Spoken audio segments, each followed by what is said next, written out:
Clip number 192۔ اس clip میں آپ قرآن پاک کی سورہ نساء کی آیت نمبر 70 سے 73 تک کی تلاوت، ترجمہ اور تفسیر قرآن صراط الجنان سنیں گے۔ بسم اللہ الرحمن الرحیم۔ ترجمہ: اللہ کے نام سے شروع جو نہایت مہربان رحمت والا ہے۔ ذالک الفضل من اللہ وَكَفَى بِاللَّهِ عَلِيمًا۔ ترجمہ: یہ اللہ کا فضل ہے اور اللہ جاننے والا کافی ہے۔ ذَلِكَ الْفَضْلُ مِنَ اللَّهِ، یہ اللہ کا فضل ہے۔ معلوم ہوا کہ جنت میں حضور انور علیہ الصلوۃ والسلام کا قرب جنت کی بہت بڑی نعمت ہوگی، کیونکہ اللہ عز و جل نے اسے بطور خاص فضیلت میں شمار فرمایا اور اسے اپنا فضل قرار دیا ہے۔ یا ایہا الذین آمنوا خذوا حذرکم فانفروا ثبات او انفروا جمیعا۔ ترجمہ: اے ایمان والو، ہوشیاری سے کام لو، پھر دشمن کی طرف تھوڑے تھوڑے ہو کر نکلو یا اکٹھے چلو۔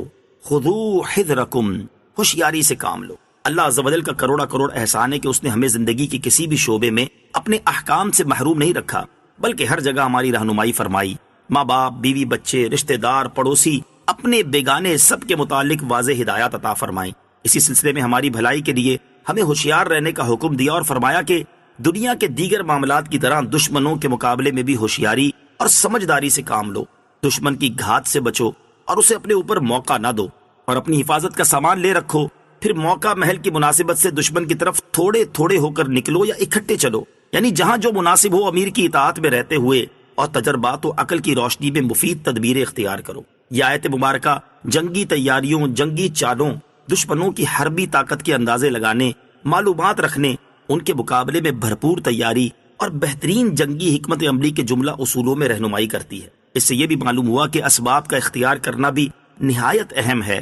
بغیر اسباب لڑنا مرنے کے مترادف ہے۔ توکل ترک اسباب کا نام نہیں، بلکہ اسباب اختیار کر کے امیدیں اللہ عز و جل سے وابستہ کرنے کا نام ہے۔ جنگی تیاریوں سے متعلق ہدایات۔ جنگی تیاری کے لیے حضور پرنور علیہ الصلوۃ والسلام اور صحابہ کرام کی ہدایات ملاحظہ فرمائیں۔ نمبر 1، حضرت عقبہ بن عامر رضی اللہ تعالیٰ عنہ سے روایت ہے، تاجدار رسالت صلی اللہ تعالیٰ علیہ وسلم نے اس آیت وَأَعِدُّوا لَهُم مَّا اسْتَطَعْتُم مِّن قُوَّةٍ، اور ان کے لیے تیار رکھو جو قوت تم سے بن پڑے، کی تفسیر میں فرمایا خبردار وہ قوت تیر اندازی ہے، خبردار وہ قوت تیر اندازی ہے، خبردار وہ قوت تیر اندازی ہے۔ نمبر 2، نسائی شریف کی حدیث، حضرت انس رضی اللہ تعالیٰ عنہ سے روایت ہے، حضور اقدس صلی اللہ تعالیٰ علیہ وسلم نے ارشاد فرمایا، مشرکین سے اپنے مال، ہاتھ اور زبان سے جہاد کرو، یعنی دین حق کی اشاعت میں ہر قسم کی قربانی کے لیے تیار ہو جاؤ۔ نمبر 3، حضرت عقبہ بن عامر رضی اللہ تعالیٰ عنہ سے روایت ہے کہ سرور کائنات صلی اللہ تعالیٰ علیہ وسلم نے ارشاد فرمایا، بے شک اللہ تعالیٰ ایک تیر کے بدلے 3 افراد کو جنت میں داخل فرمائے گا۔ نمبر 1، ثواب کی نیت سے تیر بنانے والے کو، نمبر 2، تیر پھینکنے والے کو، نمبر 3، تیر پکڑوانے والے کو۔ اور تیر اندازی اور گھڑ سواری میں مقابلہ کیا کرو، تمہارا تیر اندازی میں مقابلہ کرنا شاہ سواری میں مقابلہ کرنے سے زیادہ مجھے پسند ہے، اور جو تیر اندازی سیکھنے کے بعد اس سے غفلت کرتے ہوئے چھوڑ دے تو اس نے ایک نعمت کو گوا دیا۔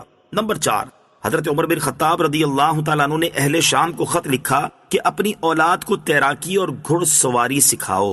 وَإِنَّ مِنكُمْ لَمَن لَّيُبَطِّئَنَّ فَإِنْ أَصَابَتْكُم مُّصِيبَةٌ قَالَ قَدْ أَنْعَمَ اللَّهُ عَلَيَّ إِذْ لَمْ أَكُن مَّعَهُمْ شَهِيدًا وَلَئِنْ أَصَابَكُمْ فَضْلٌ مِّنَ اللَّهِ لَيَقُولَنَّ كَأَن لَّمْ تَكُن بَيْنَكُمْ وَبَيْنَهُ مَوَدَّةٌ لَيَقُولَنَّ كَأَن لَّمْ تَكُن بَيْنَكُمْ وَبَيْنَهُ مَوَدَّةٌ يَا لَيْتَنِي كُنتُ مَعَهُمْ فَأَفُوزَ فَوْزًا عَظِيمًا۔